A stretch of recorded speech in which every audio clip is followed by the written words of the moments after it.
Jimena Belvalla es doctora en Ciencias Biológicas y Astrobiología e investigadora adjunta de CONICET. Realiza investigación científica interdisciplinaria, combinando conocimientos de biología y astrofísica, entre otras áreas de la ciencia. Actualmente trabaja en el Instituto de Astronomía y Física del Espacio, que depende de la Universidad de Buenos Aires, el CONICET, y dirige el Núcleo Argentino de Investigación en Astrobiología.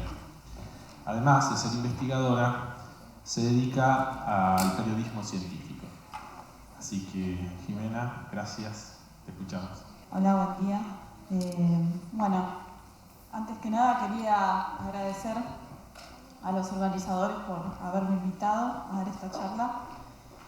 Y bueno, creo que mi relación con lo que es la ciencia es algo que comenzó desde una edad muy temprana, no formalmente, pero bueno, sí mi interés es algo que considero algo casi innato.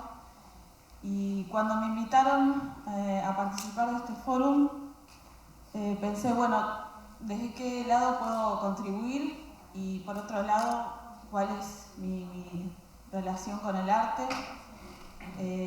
Y bueno, en realidad también mi relación con el arte es algo que comenzó desde muy temprana edad. Hoy estoy con problemas técnicos varios, no puedo... Bueno, voy a tener que pasarlos de acá, seguramente.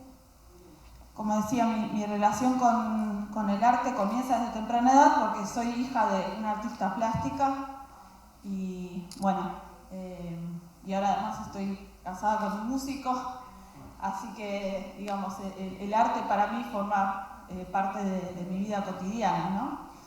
Pero bueno, en esta charla no les voy a hablar de arte porque no es lo que hago, voy a hablarles de ciencia y en particular de astrobiología.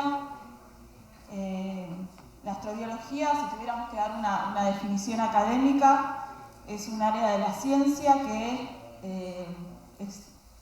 estudia el origen, evolución y la distribución de la vida en el universo y tiene como característica distintiva respecto a otras áreas de las ciencias que es un área que es interdisciplinaria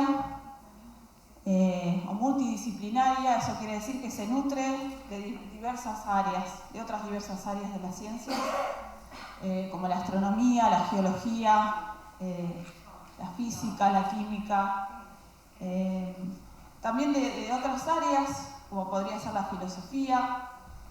Y bueno, esto es una cosa que para mí es muy interesante y es también parte de lo que me impulsó a mí a investigar, a decidir investigar en el área.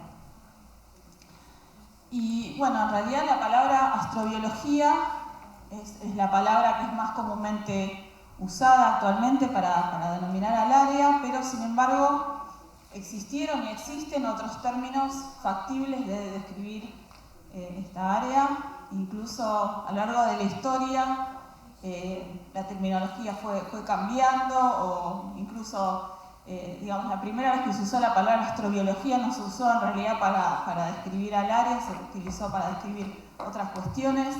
Entonces, bueno, hay toda una serie de aspectos interesantes relacionados a la etimología, cómo definir el término que describe al área.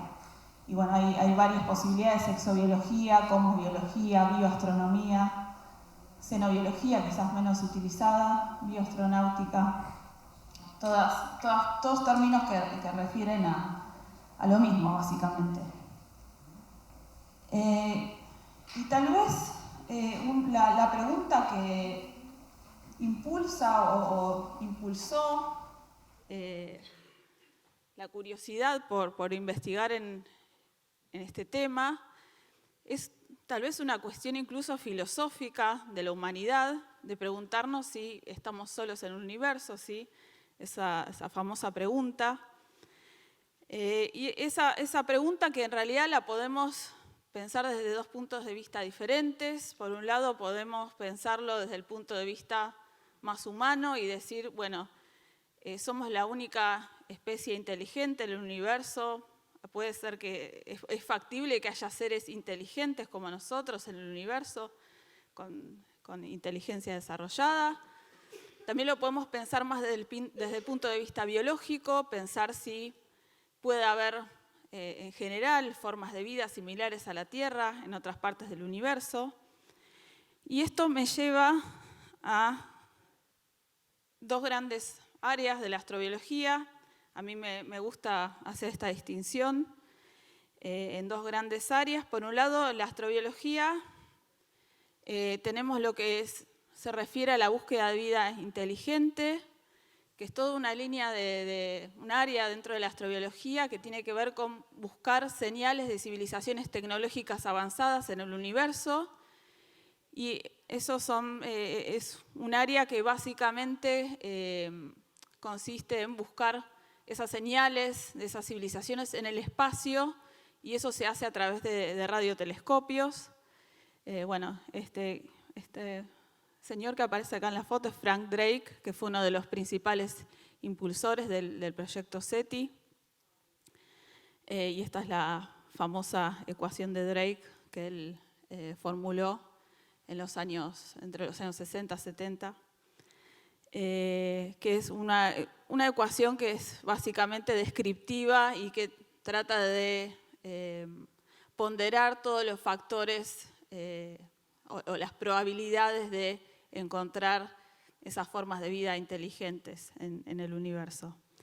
Pero después tenemos otra gran área de la astrobiología que tiene que ver con la búsqueda biológica o la investigación biológica en lo que refiere a la búsqueda de vida. Que en realidad actualmente esto es lo que más está siendo desarrollado. El proyecto SETI tuvo mucho auge en la década del 70, pero bueno, a raíz de resultados negativos y digamos, falta de financiamiento, el proyecto ahora actualmente no tiene el mismo auge que tenía hace, digamos, más de 10 años, no, diría 30 años atrás.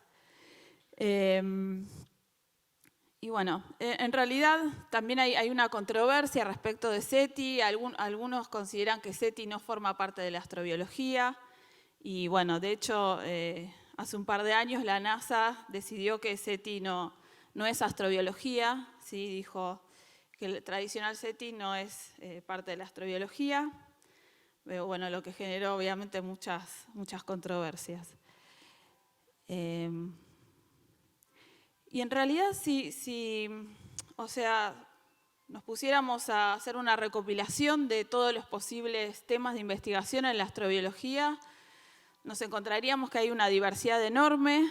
Estos son solo algunos posibles temas en los cuales uno podría investigar dentro de lo que es el área de astrobiología, que tiene que ver con estudiar moléculas, algo que también se llama astroquímica, ¿sí? Estudiar cómo moléculas que están relacionadas con la vida pueden estar en el espacio, cómo se forman, cuestiones que tienen que ver más con la geología, cómo el entorno planetario influyó o puede influir en la posibilidad de que se desarrolle vida en ese planeta.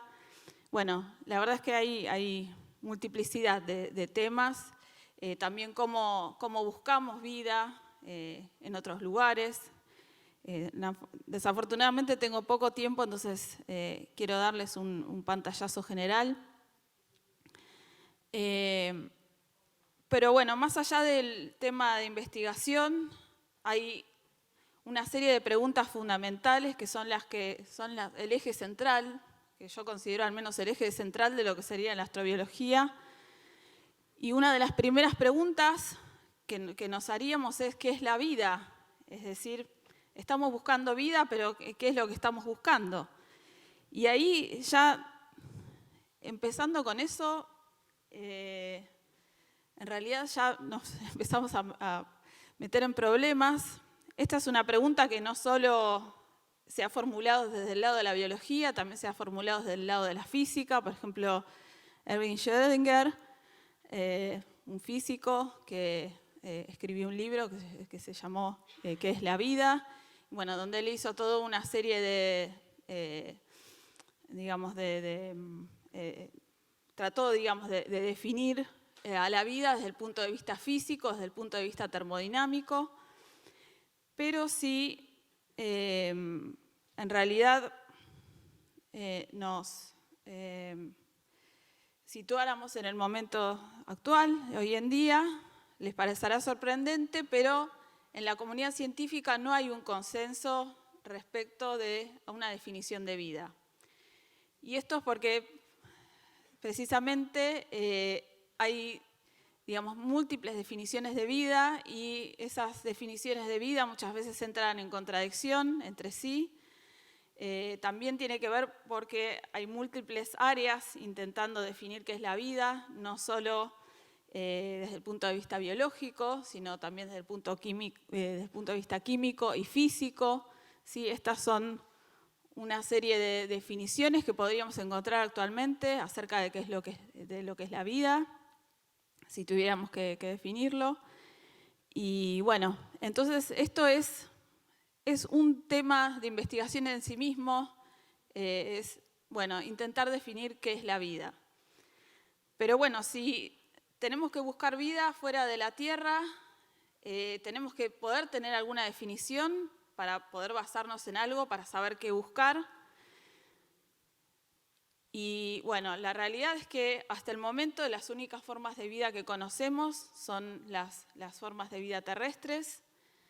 Entonces, bueno, como definición operativa de trabajo en astrobiología, lo que hacemos es decir, bueno, las únicas formas de vida que conocemos son las terrestres.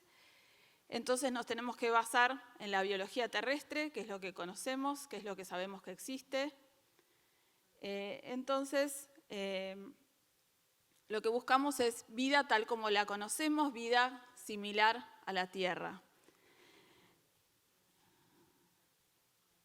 Y por ende también cuando buscamos vida, buscamos cuerpos planetarios que tengan algunas similaridades con la Tierra o características similares. Por ejemplo, en principio no buscaríamos vida en un cuerpo gaseoso, buscaríamos vida en un cuerpo planetario que sea rocoso, sólido. Y volviendo a las preguntas centrales,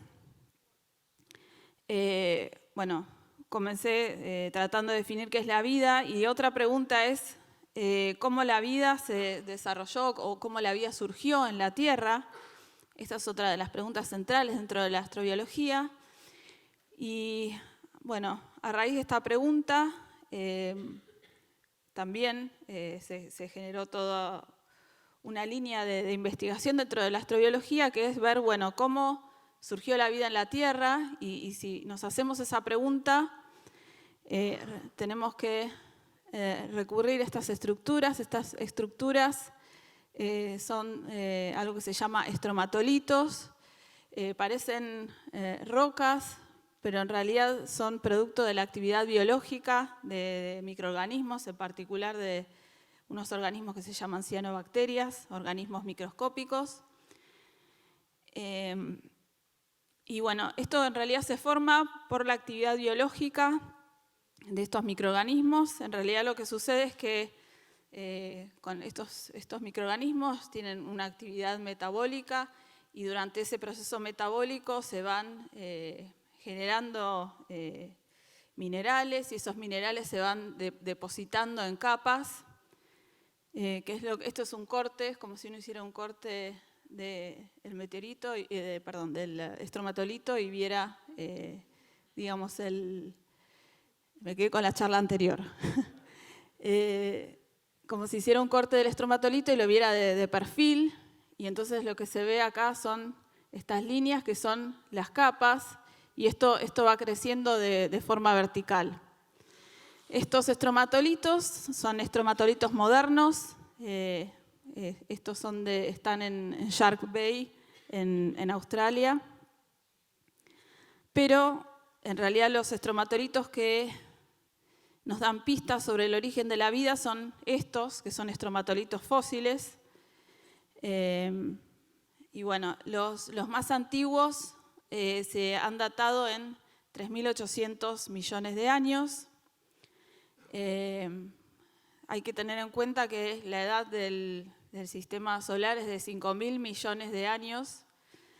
Entonces, bueno, con eso nos podemos dar una idea de cuán, digamos, pronto surgió la vida. Pero hay incluso otras investigaciones que apuntan a mostrar que el origen de la vida incluso se podría haber dado incluso antes de los 3.800 millones de años. Y esto tiene que ver con investigaciones que se hicieron donde se encontró carbono de origen, supuestamente de origen biológico, en rocas de zircón. Las rocas de zircón son rocas que se forman de manera muy, digamos, muy primitiva dentro de lo que es la formación planetaria. Entonces, bueno, este carbono, si es verdaderamente de origen biológico, como se cree, podría, digamos, extender el origen de la vida aún más hacia atrás, a los 4.100 millones de años. En realidad, bueno, digamos, estas primeras células que tuvieron que ver con el origen de la vida, luego evolucionaron a través de miles de millones de años y lo que se supone actualmente, la teoría más aceptada, es que hubo un ancestro común único, que fueron estas formas de vida simples, unicelulares, estas primeras células, y eso luego de millones de años de evolución dio lugar a todas las formas de vida que hoy vemos actualmente y las que se extinguieron. Y esta es la forma que tenemos de representar a la diversidad de la vida en la Tierra, en 3 diferentes grupos: bacteria, arquea y eucaria. Esto tiene que ver básicamente, esa agrupación tiene que ver con cómo son esas células, qué características tienen, cómo funcionan. Y bueno, tenemos tanto organismos unicelulares, es decir, organismos formados por una sola célula, como multicelulares, ¿sí? Nosotros somos organismos multicelulares, formados por múltiples células. Pero bueno, la pregunta es, a partir de esas células primigenias se dieron lugar a todas las formas de vida que conocemos, pero ¿cómo se originaron esas células? Y bueno, también respecto de eso no tenemos una respuesta, pero tenemos varias hipótesis.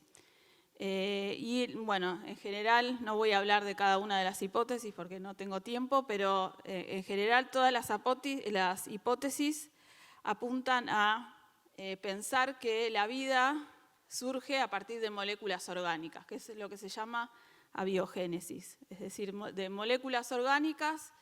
Digamos, las moléculas orgánicas se polimerizan y digamos, constituyen luego lo que serían las primeras células.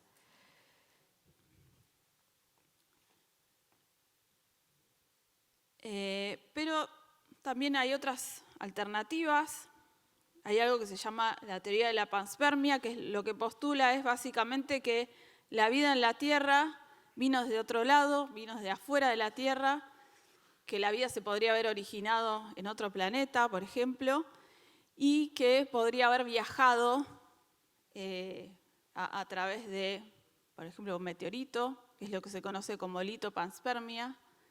¿Sí? La panspermia postula que es posible que formas de vida microscópicas puedan viajar entre un planeta y otro, y la litopanspermia es digamos, la versión que considera que ese carrier, ese transportador, sería un meteorito.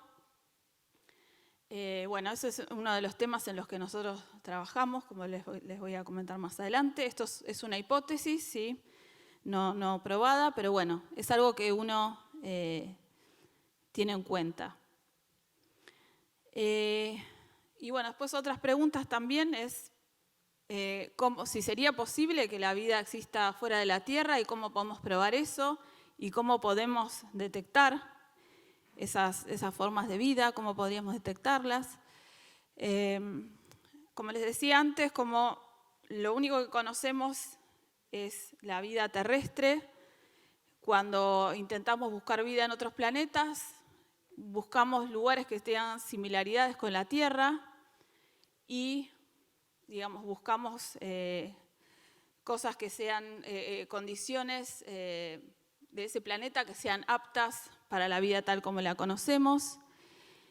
Y esas condiciones, bueno, básicamente tienen que ver primero con la existencia de agua líquida, porque creemos que es un elemento esencial para la vida. En ese lugar deberían existir moléculas orgánicas, fuentes de energía y condiciones ambientales que sean apropiadas para que esas formas de vida puedan prosperar. Y bueno, esto nos permite hacer algunas aproximaciones cuando miramos en estas características. Por ejemplo, en el agua, cuando miramos la posibilidad de que el planeta tenga agua líquida, en realidad cuando buscamos en otros sistemas planetarios o en el sistema solar, hay algo que podemos generar, que son las zonas de habitabilidad. Esto que ven, bueno, en el centro es la estrella. Siempre uno, digamos, lo que tiene comúnmente es una estrella y un planeta o un sistema de planetas orbitando alrededor de esa estrella. Y uno lo que puede hacer es calcular lo que se conoce como zona de habitabilidad de agua líquida, que es este área verde que ustedes pueden ver acá. Estos círculos son las órbitas de los planetas. Y bueno, esto es el caso de nuestro sistema solar. Ese es el Sol y estos son los planetas del sistema solar. Y bueno, el área verde sería la zona de habitabilidad de agua líquida, es decir, es un área alrededor de la estrella donde uno tendría probabilidades de encontrar planetas con agua líquida en su superficie. Y eso uno lo puede calcular también para planetas que estén fuera del sistema solar. Por ejemplo, sistemas planetarios recientemente descubiertos, como el sistema Kepler 69, el sistema Kepler 62. Y bueno, como uno puede ver en estos ejemplos, hay planetas que caen dentro o fuera de esa zona de habitabilidad de agua líquida. Los planetas que caen fuera de la zona de habitabilidad de agua líquida, uno en principio no los consideraría aptos para la vida, y sí los que caen dentro de esa zona habitable. Y esos que caen dentro de la zona habitable son factibles de ser investigados para ver si poseen otras características aptas, porque bueno, la existencia de agua líquida es una condición necesaria, pero no es la única, como ahora después les voy a contar. Y en realidad también podemos generar zonas de habitabilidad a mayor escala. Podemos pensar en zonas habitables a mayor escala, no a escala planetaria, sino a escala de la galaxia, ¿sí? Por ejemplo, de la Vía Láctea. Dentro de la Vía Láctea podemos definir zonas habitables o no habitables, es decir, zonas donde encontraríamos planetas que tienen factibilidad de tener vida o no. Eso es calculado en base a una serie de cuestiones, la proximidad con el centro galáctico y el hecho de que, digamos, en el centro galáctico hay altas cantidades de radiación, cuestiones de formación planetaria, etc. Para que ustedes se den una idea, esto es lo que les mostraba antes, es, digamos, la zona habitable a nivel planetaria, que sería una porción infinitesimal de todo lo que es la galaxia, y esto sería la zona habitable en la galaxia.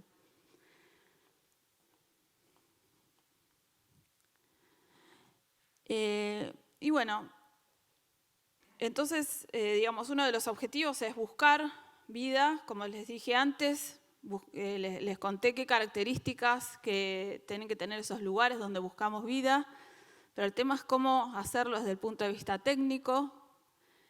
Y bueno, hay dos posibilidades dependiendo de la distancia de ese planeta.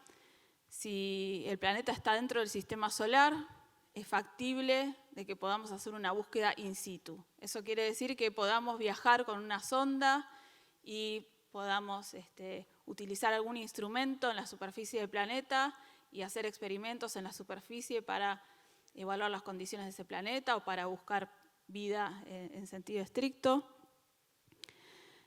O bien si ese planeta está fuera del sistema solar, entonces uno apuntaría a una búsqueda de vida remota. Por una cuestión de tiempo me voy a referir solo brevemente a la búsqueda de vida in situ, que es en lo que nosotros hemos trabajado. Esta es la tapa de una revista, la más importante de astrobiología, que se llama Astrobiology, donde nosotros, los astrobiólogos, publicamos nuestros papers, nuestros trabajos científicos. Y bueno, esta es la tapa en donde nosotros publicamos un artículo. Y bueno, esta tapa de la revista es una representación artística de nuestro experimento. Esta representación la hicimos nosotros, ahí con los... fue una representación artística que también discutimos bastante, hicimos una especie de brainstorming acerca de, bueno, cómo podemos resumir de manera artística nuestro experimento. Y bueno, surgió en esta tapa que bueno, terminó siendo la tapa de la revista, precisamente. Y bueno, esto tiene que ver con que desarrollamos métodos para detección de vida in situ, en particular para buscar vida en Marte. Y bueno, esto tiene que ver con lo que se llama celdas de combustible microbianas, y lo que nosotros postulamos es que sería posible detectar vida a partir del metabolismo de microorganismos. Pero bueno, también hay otras posibilidades, además de buscar vida en el lugar, ya sea in situ o de manera remota. También podemos pensar en, bueno, podemos hacer una hipótesis conociendo las características de ese planeta, y podemos intentar reproducir esas condiciones en la Tierra con microorganismos terrestres y evaluar si sería factible que formas de vida terrestres puedan sobrevivir en esos entornos. Y eso es parte de lo que nosotros también hacemos, que tiene que ver con simular experimentalmente ambientes de otros planetas.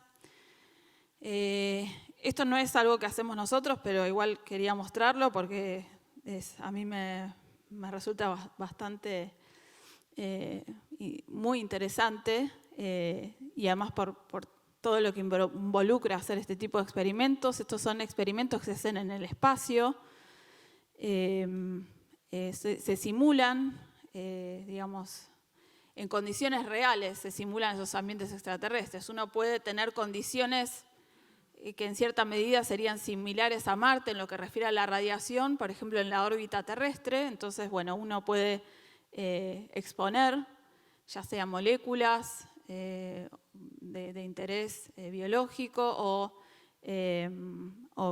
precisamente microorganismos a las condiciones de la órbita terrestre y evaluar la capacidad de esas formas de vida de sobrevivir a esos ambientes.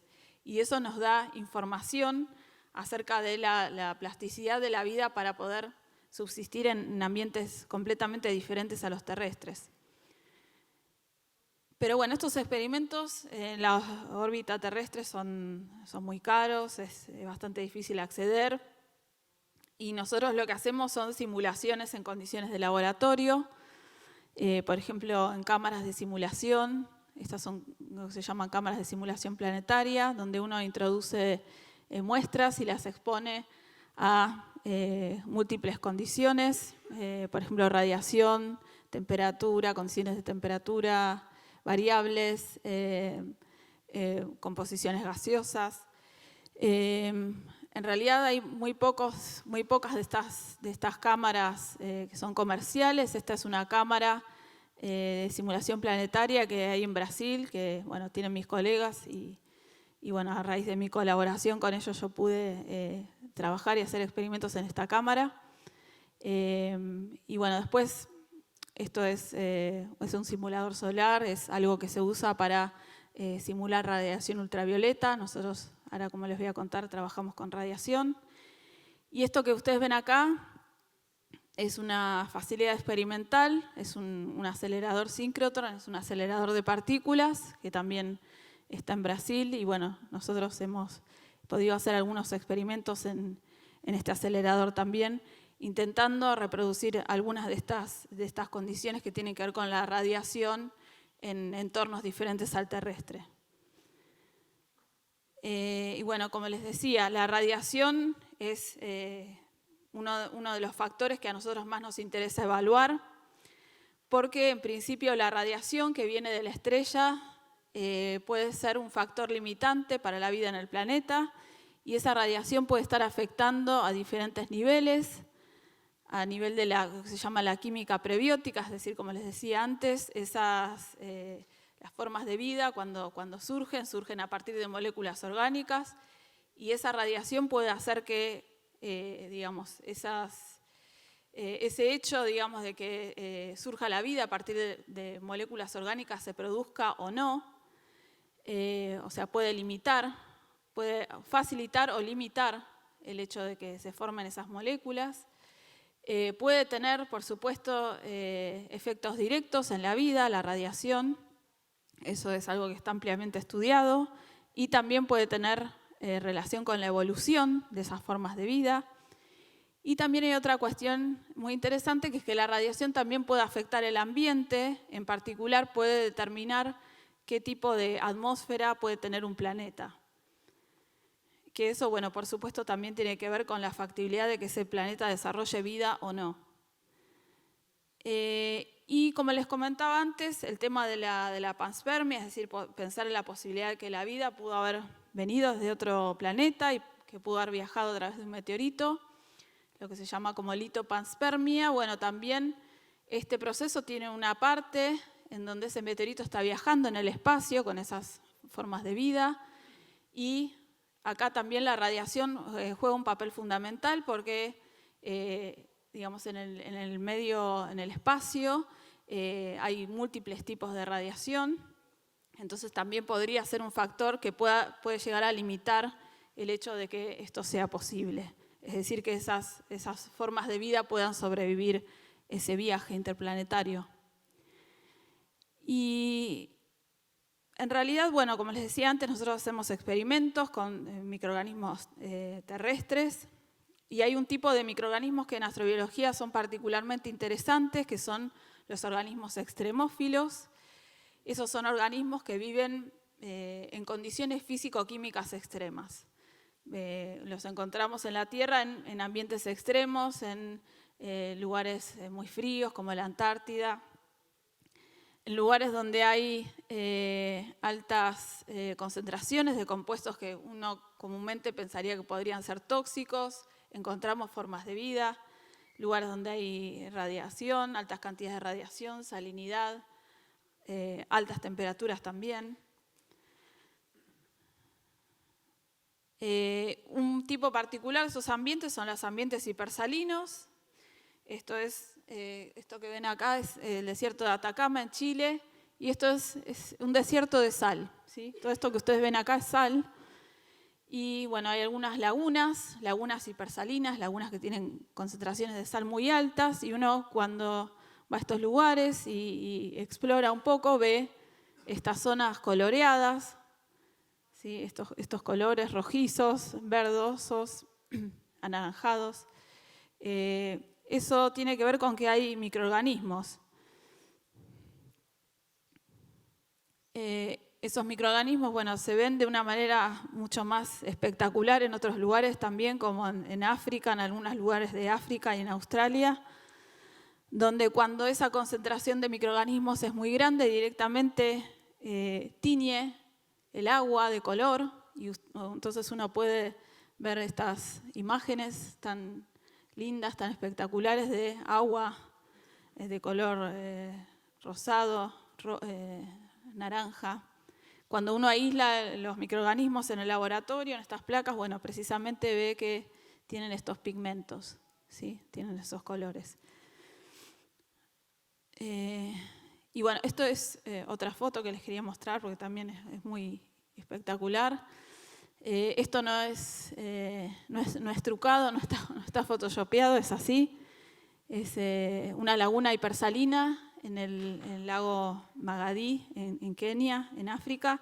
Nosotros trabajamos con microorganismos que fueron aislados de este lago, ¿sí? Es un organismo, como les decía antes, extremófilo, porque crece a concentraciones de sal muy altas y también a un nivel de pH. El pH mide la acidez del medio, el grado de acidez, en un medio muy alcalino. Entonces decimos que es poliextremófilo porque crece en más de una condición extrema. Este es otro ejemplo de estos ambientes hipersalinos, es el Mar Muerto. Y bueno, nosotros también trabajamos con un microorganismo que fue aislado del Mar Muerto, del sedimento, del fondo del Mar Muerto. Que bueno, es Halopherax volcani, se llama el microorganismo.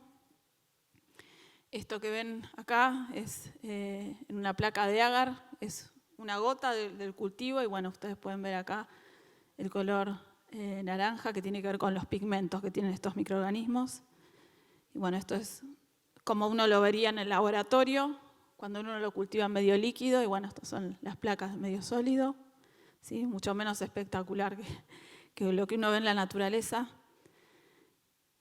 Y bueno, esto también quería mostrarles, son otras imágenes de algunos de nuestros experimentos. Como les decía antes, trabajamos con ambientes hipersalinos. El interés también de investigar estos ambientes tiene que ver con que en otros planetas, por ejemplo Marte, tenemos también ambientes hipersalinos, entonces esas analogías que hay entre esos ambientes nos permiten hacer inferencias y acerca también de los microorganismos que habitan estos ambientes. Y bueno, entonces nosotros una de las cuestiones que nos interesa ver también es cómo la radiación puede afectar a microorganismos que estén protegidos en estructuras, por ejemplo, dentro de cristales de sal. Esos son cristales de sal. Estos cristales se forman en la naturaleza y lo que ocurre en estos lagos es que muchas veces cuando el agua se evapora se forman cristales de sal y los microorganismos quedan atrapados adentro. Esto es una foto de microorganismos atrapados dentro de cristales de sal. Y bueno, acá tenía un video, pero no sé si va a funcionar. Bueno, no funciona el video. Seguimos entonces. Y bueno, para ir redondeando, ¿cómo es que nosotros trabajamos? Nosotros trabajamos de manera interdisciplinaria o multidisciplinaria, porque a nosotros nos interesa no solo la parte biológica, sino la parte astrofísica, porque intentamos simular estos ambientes planetarios en el laboratorio.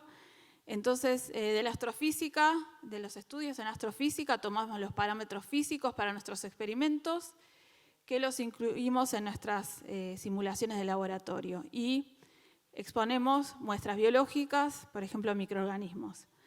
Y bueno, también tenemos muchas veces también una contribución de la parte de la geología en lo que tiene que ver con los estudios de panspermia, por toda la cuestión que tiene que ver con los meteoritos. Y bueno, como les decía, somos un grupo de investigación interdisciplinario y en realidad hace unos 2 o 3 años fundé un núcleo de investigación en astrobiología que surgió a partir de mi interacción con investigadores de diferentes áreas, a partir de todos estos temas de investigación que les comentaba. Y bueno, tenemos investigadores de áreas como la cosmoquímica, la geología, diversas áreas de la biología, fotobiología, microbiología, corrosión microbiológica, microbiología ambiental y también del área astrofísica. También tenemos, la interdisciplinariedad del núcleo no se restringe solo a lo que hacemos en el país, sino también a nuestros colaboradores en el exterior, que básicamente colaboran en la parte de astrofísica y las simulaciones de laboratorio. Y bueno, este es nuestro logo. AstroBioAr es nuestro nombre resumido y esta es nuestra página web que los invito a que visiten si les interesa saber más sobre lo que hacemos. Y quería terminar con esta frase que para mí resume bastante el espíritu de lo que es investigar en astrobiología, que es una frase de Arthur Clarke, que dice: a veces pienso que estamos solos en el universo y a veces pienso que no. En cualquier caso, la idea es sumamente interesante o sorprendente. Así que bueno, muchas gracias.